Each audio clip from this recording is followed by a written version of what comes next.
Trucks, trucks, trucks, trucks, trucks, trucks, trucks, trucks, trucks, trucks, and Blue-Emu. Trucks. That was Hi, super everyone. zoom. That Blue-Emu. That's super strength zoom. Yeah, super strength trucks, man. Welcome to episode 50 of the Flashback to the Track podcast presented by Blue-Emu, our friends at Blue-Emu. I think I'm saying it wrong though, James. Is it Blue-Emu? Is it a soft U?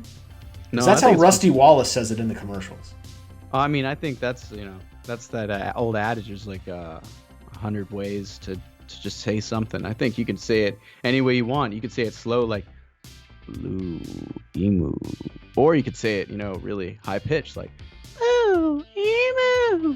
Like, you could really drag it out, like Blue-Emu.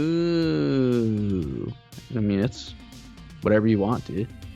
I just keep thinking about the episode of King of the Hill with the emus. Oh yeah. I mean, sometimes Blue-Emu features actual emu. But as we mentioned in the intro, it is Truck Month. It's part 4 of Truck Month. It's the final episode of Truck Month. And James, I don't want to say we saved the best for last, but we kind of like saved the truckiest trucks for the truck finale, for sure. Oh yeah. I mean, when people think of trucks, normally they think of semi-trucks, tractor trailers, big rigs, whatever you want to call them. I call them snowmen because Smokey and the Bandit. Mark, Snowman? Good old Snowman and the Fallen Bandit, Fallen Snowman. I've never seen Smokey and the Bandit. Oh, dude, that is good. You've not wasted 2 hours of your time watching that movie or the sequels. The third movie, fun fact, actually features Neil Bonnet. Yeah, he flexes his acting chops. I am very familiar with the C.W. McCall song Convoy, though, so I know all about trucking. Don't worry. Well, we're going to get into some convoys here. I mean, we're going to get into that kind of big rig trucking because this is specifically going to be an episode where we highlight the British Truck Racing Championship. That's right, man. Trucking is something you think of America, right? You think of truckers are like modern day nomads, and they drive across all the country and they carry loads to different things and they keep the economy rolling. Thanks to all the truckers out there during these trying and uncertain times we live in, making sure things get delivered and keeping the supply chain working. You guys are the real heroes, guys and gals. Backbone of a lot of industries is trucking. So thank you. Yeah, screw trains, man. Trucks all the way. I mean, honestly, with the amount of trucks on the road and the amount of things in trucking transportation, that is a mindset of a lot of things. But hell, your Amazon packages wouldn't get here without a lot of planes, trains, and automobiles. Probably more trucks and planes. Yes, but today we're talking about British trucks. We're talking about trucks in Europe, which look a little bit different than the semi-trucks you think of when you think of American trucking. Yeah, they're like cab-overs, dude. Like, do they have cab-overs in Canada? A few, but you mostly see a traditional tractor-trailer, right? Yeah, I feel like that's like the concept of a lot of the North American manufacturers is at least to make the, cab in the rear with the big engine, and you got a sleeper cab, Mm-hmm. But I'm not sure about what really influences the United Kingdom and also the European market as far as why they build their trucks this way, but I mean, they look cool. Yeah, they look awesome, man. They have some really cool, I don't know, it's just interesting seeing that flat front. It's just weird because I remember watching the Top Gear episode, the lorry episode, which is what they call trucks in England. These are lorries. Yeah. Lorries. And I just remember that's not what trucks look like. Because I saw that when I was 16. And I was like, man, that's not what trucks look like.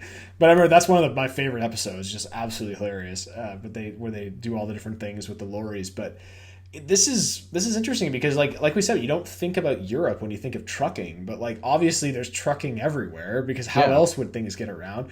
But Europe is small compared to North America. You look at, so I live in Canada. You want to drive from one end of Canada to the other, it's 6 days of driving, right?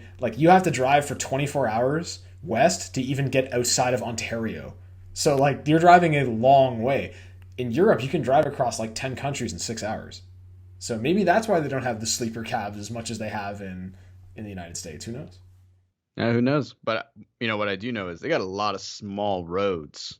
So I mean, these truckers, they got to maneuver. So I think that's another reason too, because you think about it, the cab over is much more nimble than the traditional chassis we see over here in the U.S. So I mean, that could be another factor. I mean, honestly, in the racing, I feel like that's a huge factor because like these shorter chassis would probably handle much better than these American chassis. Like if you put a Peterbilt up against a MAN or a Mercedes or a Volvo cab over, I think they would kick. If Volvo over cab over versus the Volvo front engine, cab over wins on track. I'd put money on that. Someone prove us if that's real, and then you can collect my money or I'll collect your money, and we'll go from there. Yes, let's see the two in a straight line against each other, arrow wise. Oh no. That's Colin McRae, man. Straight lines are for fast cars, corners are for fast drivers. So let's see which driver can handle the best for the corner because they have a better handling chassis as well. Okay, agreed. Yeah. We'll make that happen. Yeah, I don't think we will. We have no money for that. We have absolutely no money, no pull, no clout. But that's fine. We have our own podcast, so we can at least tell people that we have I have my own podcast, but everyone does. It's kind of like become the millennial. Grandpa's got a podcast. It's become the millennial. Let's start a band. Just start a podcast. Yeah, it's everybody started a band back in the day. Now everybody literally starts a podcast. So we have to get into the W's of this event, James, that we looked at. So we'll start with The Who. And The Who is not the band. Even though we are in England this time, I make that joke every time. Never gets old, dad jokes. The British Truck Racing Championship, the BTRC. And they race big rig trucks at tracks around the UK and in Europe. It's sanctioned by the FIA. The FIA, the same sanctioning body for Formula One and the World Endurance Championship and IMSA, sanctions this truck racing series to ensure the technical guidelines are the same as all the other truck championships in Europe. So there's a set of like stringent guidelines you have to follow, like any series would have, technical specs and inspection. So you can actually take your truck from the BTRC and go race it in a truck championship in Germany or a different country. And we hear a lot during this event that drivers actually just got back from racing at the Nürburgring the week before in another series. So kind of cool that, what is it, the Fédération Internationale Automobile, whatever the French is. I could that's why I always just know the acronym FIA. The FIA. FIA. So cool that they sanction a big rig truck racing. So this is legit. This isn't just like some guys showing up with trucks and racing for fun. This is a legitimate series. Oh yeah, no. And I think it's really cool that the FIA's got that pool to make it like sanctioned across multiple countries. That way you have like a really broad competitor base as well. So the what? Now these are lorries, otherwise known as big rig trucks. Yeah, these drivers are racing the same type of rigs that you could find at local dealers all over the world. Even some of the manufacturers kind of got behind them and would try to influence people to race the big rigs. So it was pretty cool. And this race weekend was composed of 7 short races. So 7 sprints. Gotta love a sprint race. With 2 different classes of trucks. There was the A class and then there was the B class. 3 of each. And then there was a combined race where they took the A and B class together. And then there was also a judged show truck parade. I hope that happened before the race because after the race, these trucks did not look like show trucks. So I think the show truck parade's actually separate. It's like an event you enter with your like truck with crazy graphics on it. Like there was like a camo truck and like a pony truck and all kinds of stuff. And fans vote on it. It like gets judged. And they just drive them around a lap and everyone can see them. It's like a cool event for the middle of like a festival weekend, I think it was reported that for this event, there was like around 2,000 trucks in attendance. Amazing. Probably entered in the show category. So yeah, probably how they had to whittle that down to get like the amount on the track is insane. The Where. We are at Donnington Park in the UK. Donnington is a 4-kilometer circuit originally constructed in 1931 and reopened in 1977. and they are kind of one of the premier circuits in England. It's a beloved circuit by fans. They do British GT there, British Formula 3, and they host a large music festival called the Download Festival. So all kinds of different things go on at Donnington Park. It's a cool track. Like you, if you've ever played it, it's in some sims. I know it's in Project Cars. It's a shorter track. They said it's only 4 kilometers, but like you go up a long straight. There's a right-hander, good elevation change. There's a chicane right at the end, very much like Spa. If you've ever seen that track, like right at the end, you're in a hard chicane. So it's a cool racetrack, and definitely one that suits these massive trucks because there's no super tight corners really for them. Oh no, it's a track with a lot of great flow. You know what I mean? Like you get in a rhythm, especially in the down and uphill sections. So the when, now we're in August of 2017. This is an event at Donington called Convoy in the Park. So it's specifically tailored around the truck racing event, but it's also a gathering and celebration of trucks all across the United Kingdom. This is the largest gathering of trucks and truck related like things in the United Kingdom. So there was a large festival that was basically tailored to the whole family, not just action on the track, but there was action off the track with concerts, truck shows like Mark and I mentioned. There was a lot of like booths and giveaways, just a really great atmosphere, an event for everyone to kind of come to. And the why, finally. The why, we always joke that it's just, well, why not? But truck racing in the UK is really for the benefit of trucking companies and manufacturers to showcase their services and their vehicles. So the event we watched, it's more like a produced 1 hour show after the fact. Like the races are edited down to a couple of like highlights. And then there's some interviews with, different gentlemen that work for trucking companies or marketing experts, and they talk about the various involvements that they have in the series to help promote their businesses. And many of these trucking companies and transit firms run race teams, or they have employees that that have their own race truck program. So for a lot of drivers, it's also a way to promote their business. We see some privateers who race in this, and they have a small trucking company maybe in their local town, and that's how they promote it. So it really is, it's not like factory racing, but it exists for a reason more than just to have a good time. Like this, there is definitely like a monetary, motivation. That's what we're looking for. Motivation behind this for sure. Yeah, definitely. It's it's what's great to see about racing when it can feed the industry that it's based off of. And I think that's like a win-win. And it's something we don't really get to see a lot in many forms of motorsports. But when you see it come together, it's going to be on the up and up. There's definitely legs behind this series. And that's really the thing people tend to forget is like racing is marketing. It's all to sell cars. That's the whole point of racing. It is run out of marketing budgets. It is what's our ROI on being in NASCAR or being in F1, right? Why are we there? We have to sell cars, we have to make money. Getting into the race event, so like we said before, James said there's 7 races, there's 3 A class, 3 B class. Couldn't really find what makes A and B different. There's very little information about this series available online. I assume it's just like a power thing, James, like maybe A and B have different horsepower.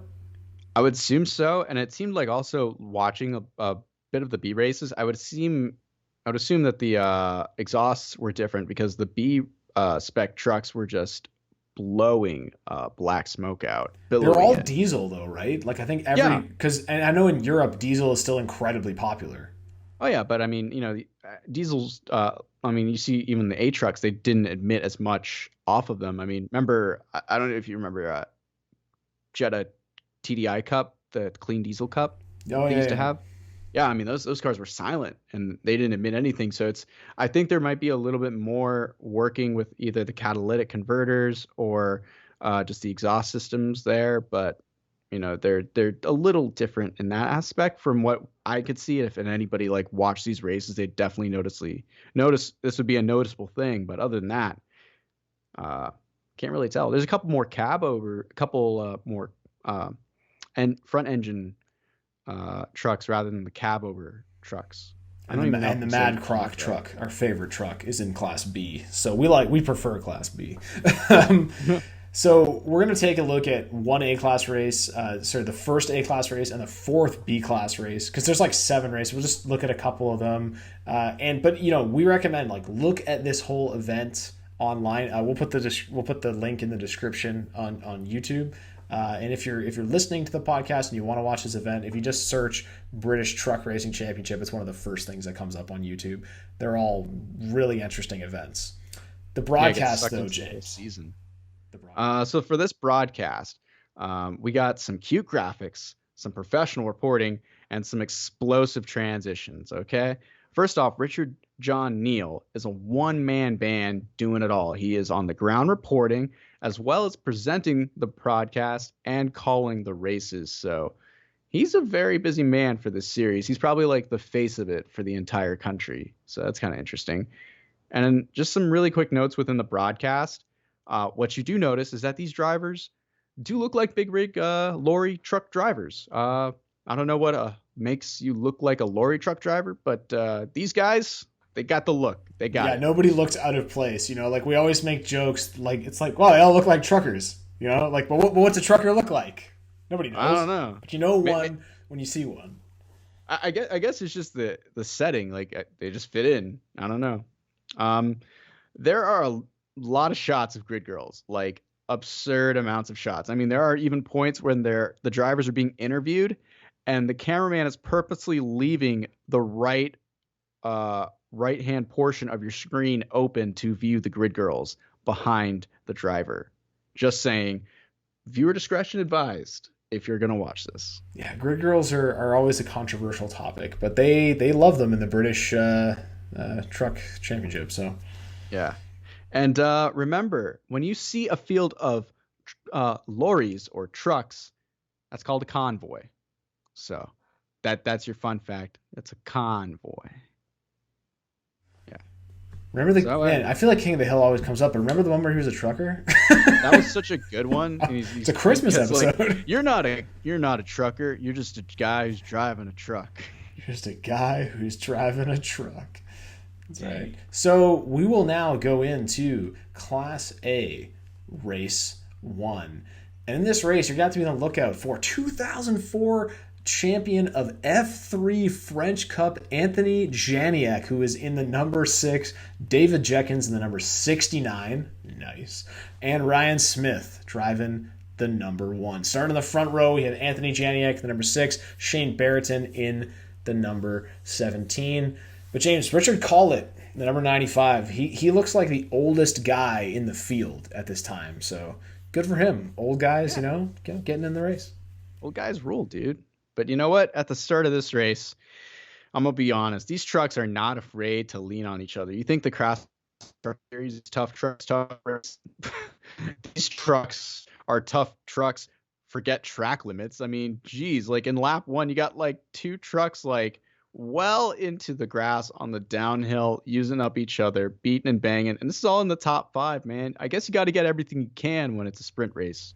Exactly. Just give her, man. And the thing you'll really start to notice as you watch this is if a guy gets some oversteer or gets loose in a corner and the rear tires get on the grass, it just ruins your whole corner. So you really, because with such a front heavy vehicle, but then the flat, like the flat bed where you hook your trailer up, like it's tough, man. I can imagine like driving these things, and they're not going super fast. They max out at I think like 95 miles an hour. So. Mm-hmm. But it's a massive truck, so like what do you expect, right? But you can always, on YouTube, click the little gear and watch it at 2 times speed, and then they look like they're F1. So, I mean, I wouldn't recommend it, but yeah, the trucks do go slow. But the thing is, everything calms down, and they get single file pretty neatly and orderly. But then when you look up front, you got Anthony Jenkins in the number 6, and he's got the lead. But then you got David Jenkins in the number 69 in second. And then Ryan Smith in third. What do you expect? The top 3 guys we told you to be on the lookout for are up front at the end of lap 1. That's pretty noticeable right there. But these guys use the whole track. They're getting on the grass in almost every corner, off in the dirt. Yeah, there's somebody lap 2 out in the gravel, but you don't have to worry about getting beached because you're in a massive truck, so you can just get enough traction, get right back on track. And speaking of traction, something I'll mention is The tires in this series are very similar to road tires. They do a little feature on them in between races. Very similar to road tires, and they use the same tires in the dry as they do in the wet. And yes, they race these trucks in the wet. So it's actually apparently a street legal tire. You could just take the truck right off the track and go drive it. So, and that's, I think, a great plug for Goodyear. Those Goodyear tires on those trucks, man, they hold air on the wet and dry conditions. As we go back to the racing, out front, it's still clear the top 3 runners are still the same. But Ryan Smith has a great view in third because we get a nice little onboard shot from his truck, and that's nice to see. It's kind of interesting, Mark, because you've ever seen a disappearing edge on a pool? Yeah, like an infinity pool. Yeah. Yeah, that's like looking at the front of his truck. I know, because it's like he can't see anything within 6 feet of the front of his truck, right? So like you got to basically guess where you are in a way. Yeah, so. And then he's like over towards I think he's sitting on the right or left. He's sitting on the left side, and it's just like so high up. I just can't imagine like searching for your apex in that kind of vehicle. Especially a cab over, because you're basically sitting in front of the front wheels. Yeah. Like I can't imagine like driving that. That's got to be so weird. And you can see there, like a lot of the times throughout the drivers in the pack, they get twitchy. A lot of like turning in early, overcorrecting, and then like, just turning in like 3 or 4 times, and a lot of sliding out of the corners. It's just a handful to drive these trucks. It's insane. In the closing laps, Smith does slip up, and then 4th place runner Shane Bruton in the number 17, he's the points is going to pounce, and now he's going to pounce and go into 3rd. Now that was big for the points implication at the time, but I mean it's even bigger on the track because that's 4th and 3rd, man. That's the difference between being on the podium and not being on the podium. Yeah, and we hear from one of the competitors in between races talk about this: the key to winning this championship is surviving. If you finish every race, he said, you can win the championship as long as you're in the top 5 every race. You don't need to win, just finish in the top 5. Because there's a lot of retirements, because a lot of problems can happen with these trucks, especially with how much they go off track. Because come on, these things aren't designed to be raced. We have to be honest. Yeah, not only just off tracking, just getting doored and beaten and banged with other competitors. I mean, like the attrition in this kind of racing is insane. But I mean, luckily we've got to the white flag. We've gotten to the end of this race. Now Yunick and Jinkins are out front. Jenkins can close on Yunick, but the ex-Formula 3 champion would go on to win race 1 in Class A at Donnington Park. Now, it wasn't really closely contested, but I mean, in truck racing, when you're within a truck length, I'd say that's pretty closely contested, man. It's tough racing, man. I mean, I don't know how much closer you can try to get in truck racing, but I guess we'll see. No, it was a solid race, man. It was, you'll see this sometimes in this series, how like the leader will kind of just get out to a lead, like because they got clean track, and then the most of the battling is farther back in the pack. But as we always say, it doesn't have to be good racing for it to be for the lead. There can be good racing all throughout the pack. But our man, Richard Collett, the old guy, number 95, he finished 10th, James. Got top 10. He got the last points-paying position, because points is just like F1 in this series. Top 10 get points. Everybody else, it's too bad, man. You got to be in the top 10. I mean, points add up at the end of the day. You got to count them pennies. And for the next race, the cool thing is they invert the field completely. So the last place finisher starts on pole unless you're retired from the race, then you have to start at the back. So basically, the last track running gets the pole. And that's awesome, man. I'd love to see, like, NASCAR, these double headers. Invert the whole field. I want to see the 40th place guy start first. Come on. Yeah, because, like, you never know. Sometimes you get some track position.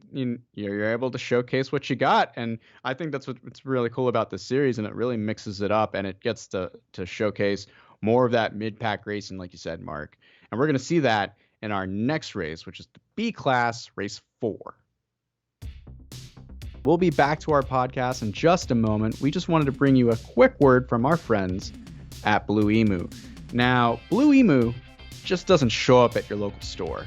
Okay, Maximum Relief doesn't appear out of nowhere. It's brought to you there by truckers. All right, truckers are the backbone of our country. They deliver a lot of things, and that includes maximum relief that you can get from Blue-Emu Super Strength. Just a quick application of Super Strength, and you can feel instant relief. Okay? Instant relief. Now, that's pretty good. But you topple that with some other techniques such as stretching and just being limber, and that's maximum relief. So if you're looking for maximum relief, incorporate Blue-Emu to your day and get into your tool arsenal. And also, whenever you see Blue-Emu at the grocery store or at the pharmacy or wherever, think of that trucker who delivered it there. All right, so B-Class Race 4. Now, James and I just noticed something. This is called B-Class Race 4.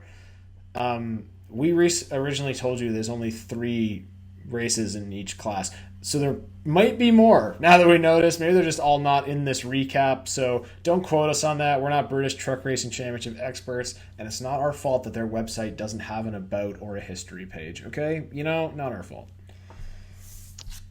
Darn. But good racing regardless. And this race is in the rain, James, in the wet, and that's what makes it amazing. All racing in the rain is incredible. Oh, yeah, I get wet. I mean, that's the best kind of racing. Every driver thinks they're the best driver in the wet weather. But are they, though? That's when you see who the best drivers really are. So we'll see. Now, in this race, let's keep our eye out for the number 3 of Steve Powell, the number 46 of Tony Smith, and the number 71 of Mika Mikan. Okay, now those are 3 fast ones in this B-Class division. Now, the starting grid will show James Aikenhead in the number 8 on the front row alongside Andrew Fletcher in the number 30. But really it's not. It's going to be Wayne Ensign in the number 20 and Adam Blint in the number 5. I'm assuming Aikens might have had a mechanical issue, and then Andrew Fletcher was making his first start. So don't put the newbie in the front, please. So Jim Bennett in the number 28 starts 6th. He's going to be our favorite for this one because he looks like he could have been Santa Claus during the holiday seasons. He's got that sick beard, and we always like guys with personality like that. My other guy is definitely going to be Mika Makinen driving the Mad Croc Energy sponsored truck. I think he's really the only truck that has like a massive corporate sponsor. And I don't know if you remember Mad Croc Energy gum they used to sell. I do recall Mike Bliss driving a Mad Croc Energy sponsored Xfinity car at one point. So kind of cool to see that on the side of the truck. I didn't even know that was still around. But yeah, I mean, I see them like mainly in go-karts and like European stuff. I don't know if they have much of an appeal in the American market, but I don't know. Europe, man. And Makinen is from Finland, of course, because his name is Makinen. And we never get to see any interviews with him. They just skip over them. So I'm assuming he doesn't speak English very well. Yeah, and I mean, the French guy didn't speak very good English either. So I don't know, man. It's like racing in Europe and the United Kingdom, It's great to see that eclectic mix of people, but sometimes language barriers get in the way. This race, as we mentioned, is going to be in extremely wet conditions. So it is downpouring during the race. It's not just that the track is damp. It is raining hard. It's soaking wet. As you mentioned before, Goodyear has a tire for both conditions. So we can race in the rain or in the dry, and we don't even need to buy 2 sets of tires. We can just use the same ones. Another factor that's really interesting is we talked about the smoke these trucks create. In the rain, it looks even cooler because you just see all this black smoke and this spray. You can't see anything. It's awesome. I'm going to create a new acronym today. It's going to be called WARS, which is Wet Ass Racing Surface. There you go. Wet ass racing surface. Wars. You're going to have some wars today. So we're going to get it started as they drop the green flag. The convoy heads into turn 1 very neatly. They all get through there. But, I mean, like Mark said, it's blinding. It's just insane. I don't know how anybody in the back of the pack can see. And at this point in the weekend, the fast drivers are in the back because of the field inverts. So let's see how they make their way through the field. But it's a pretty orderly and neat first lap. But going into lap 2, Mark, we got to change for the lead. Yeah, and before we get to that, James, how about these fans? How about these fans hanging out in the pouring rain to watch some amazing semi-truck racing? Good for them. Like we Big said, diehard. lead change, lap 2, Adam Bint in the number 5, dives under Wayne Eason in the number 20 as they enter turn 1. That's going to be one of your best passing zones in a truck like this on this track. So manages to take the lead away before they go into the downhill section. I mean, it's just great racing down the hill. Just it looks so majestic. These trucks as they kind of like float down the hill with the wet rooster tails coming out of the back. It's just amazing, and they just maneuver these trucks so skillfully. These drivers, it's insane because you got a mix of cab overs and then just mid cab like trucks that are running. But honestly, no one is better right now than our boy Meekum right now in the number 71. He's slicing and dicing his way through this field. Yeah, and he's got it almost looks like a low profile, front engine truck, and he looks so much faster than everyone else. Like he's clearly mastered like the driving in the wet conditions. I don't know if that's because he grew up in Finland driving on ice and stuff. No idea, but yeah, he's crushing it, man. As we said, it's not a field, it's a convoy. The convoy slides their way down the hill, and it looks like Luke Garrett has found his way to the front of the field in the number 42 truck. Yeah, I mean, he doesn't have much to the front of that truck. He's been beating and banging all weekend, and he's starting to extend his lead, though. I mean, he's kind of pulling away. And now soon, our friend Miken is battling for second, dude. I mean, he's coming through the pack. I don't know. It seems like there's points where, much to your point earlier, where a driver just doesn't have a really good exit through the corner and it kills their corner. He's able to continue to carry his momentum and just make the time up and not lose time and just pass people as they comes out of the corners. I'm just watching this again and I'm just blown away by how legit this is. It just doesn't seem like it should be this legit. It seems like it should be some sort of sideshow. Through it. It's crazy, dude. I mean, how are these trucks doing it? They're just doing it. And blink of an eye later, Mäkinen is now battling for second position with the number 5, Adam Bint. Mäkinen makes his way by and brings the number 99 of Paul McCumsey, a.k.a. Paddy McCumsey, as the affectionate nickname he's been given by the announcer. And that sounds diesel sexual, dog. Diesel sexual. Diesel sexual. Ooh. But Matty McCumsey.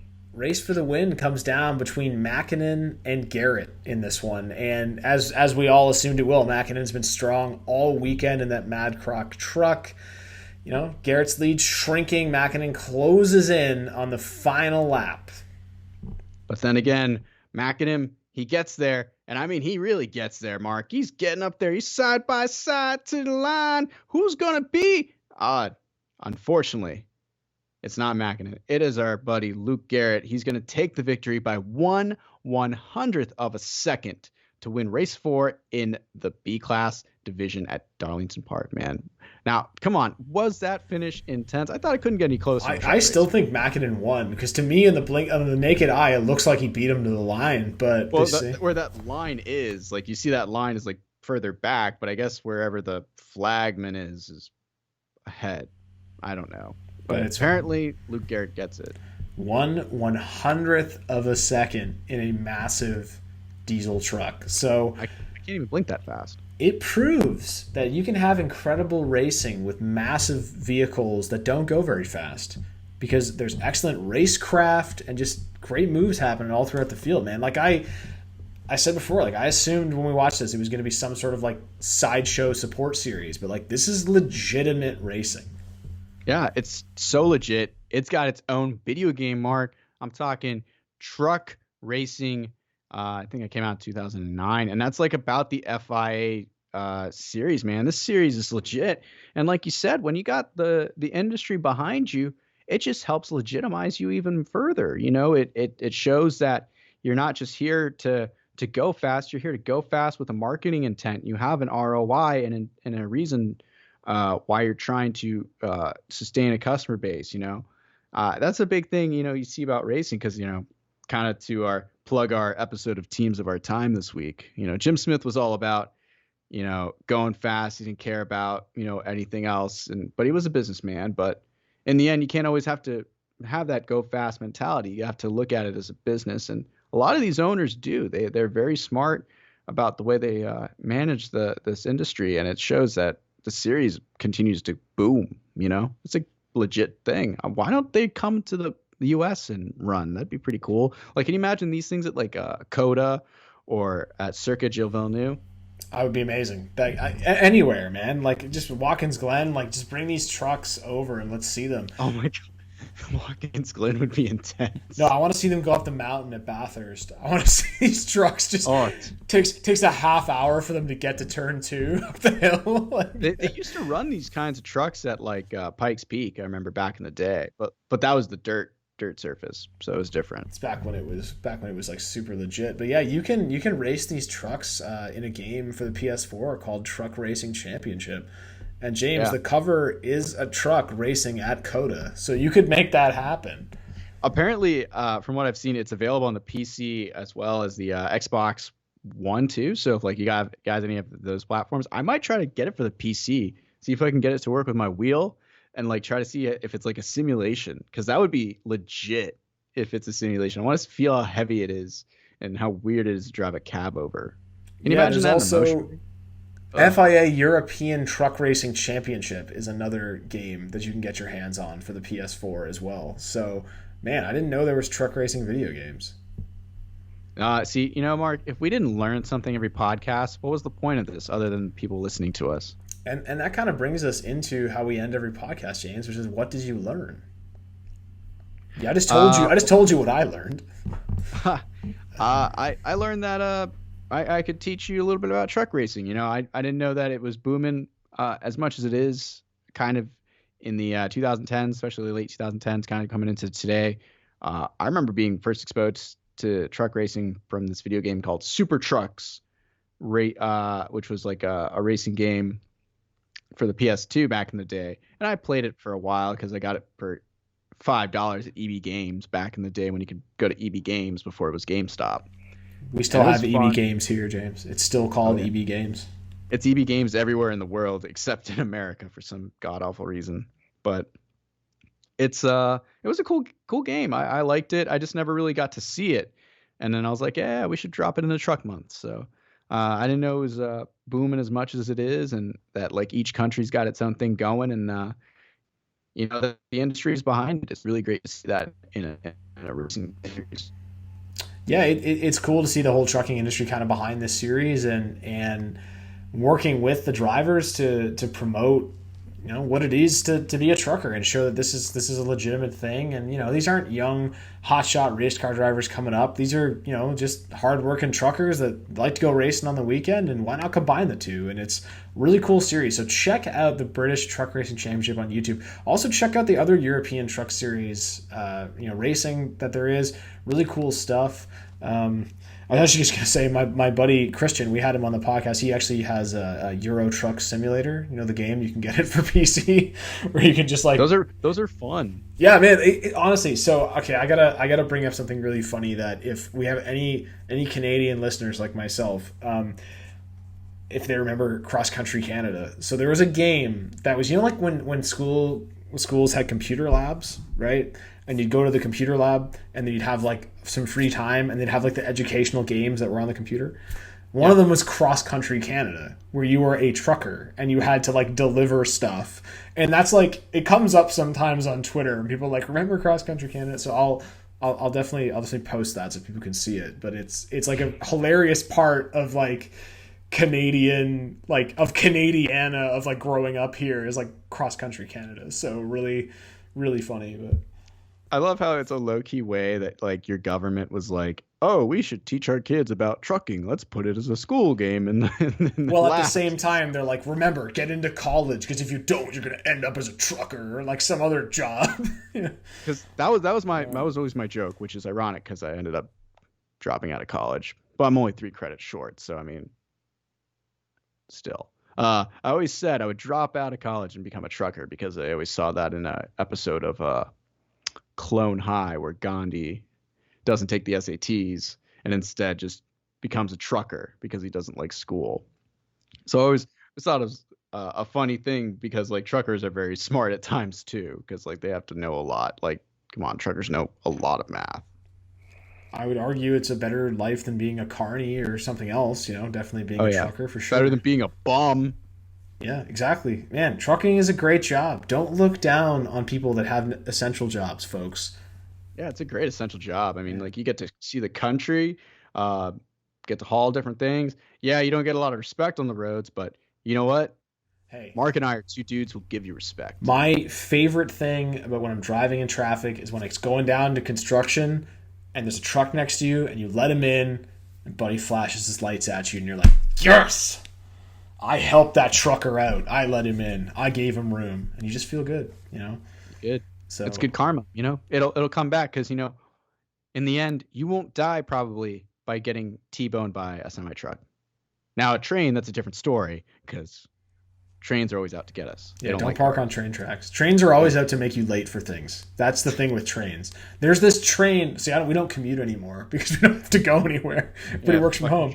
But there's like this train track by my house, and every time you approach it, there's a 20-mile long train coming, and it just makes you late for things. So screw trains. Truckers all the way, man.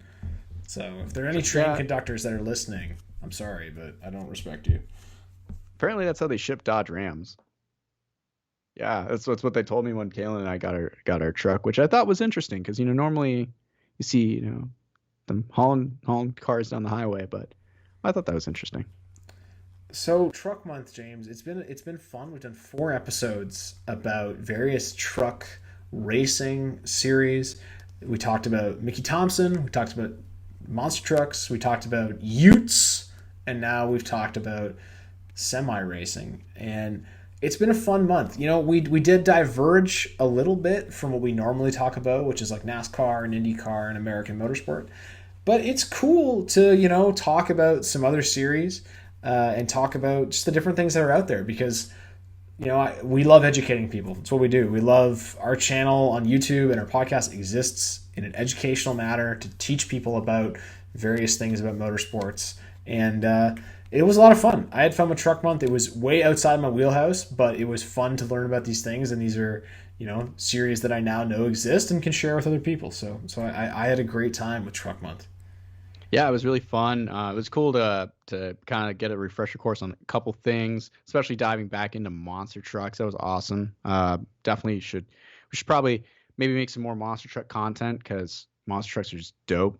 But I mean, we got to learn about a lot of different industries, a lot of different things, and I think that's really good. Is to branch out your thoughts and perspectives because if you don't, your world seems very narrow and you can't really have a broad perspective with such a narrow outlet. So hopefully we broaden that for a lot more people during our month, even if people might not have wanted it. But you know what? We'll get back to some NASCAR, circle track, bread and butter content pretty soon. My girlfriend's on keto so she can't have bread, but she loves butter because keto's butter heavy. So we'll bring back the butter. That's for sure. So yeah, and guys, like I said, like if you want to follow us on social media, you can follow us at flashback_track on Twitter and on Instagram. I believe we're just at flashback to the track, all one Oh word. no, it's the same. It's flashback_track on both. See, James Ah, runs the Instagram and I run the Twitter. So we're also I on just made you Facebook focus. now. Just search flashback to the track on Facebook. So we are on Facebook as well. Post all of our stuff there. If you guys have any ideas for podcasts you want us to cover or guests you think we should try and get, we have zero clout, so it's very difficult for us to get guests. Wally Dallenbach was huge. I don't know how we managed to figure that one out, but Yeah. we got him on. So yeah, let us know if there's anything you guys think we should do or what we could do better, or even, even if you think we suck, let us know. Yeah, tell us we suck. Yeah. So really appreciate it, guys. Thanks so much for listening to this episode. And thank you, as always, to our sponsor, Flash. And thank you, as always, to our sponsor, Blue-Emu. James has That's that right. Blue-Emu super strength in his hand because he needs some maximum relief. I do because this stuff works. It works great. Use it every day on my back, and it gives me some quick, effective relief that is just nice in the moment, and that's really good because then I can go and I can further that by doing some stretching. Because you know what, it's a good tool in my bag. That's what Blue-Emu is. So glad I got a nice arsenal of techniques to work on curing some of this pain that I got in my back. So shout out to Blue-Emu for looking out for us and looking out for you guys. And hopefully we'll have some more news with Blue-Emu in the future. Yeah, man, it's been great. So thanks so much for listening to episode 50, James. 50 episodes. 50. Unbelievable. We did 50 episodes. Have a good one, folks. We'll see you in the next one.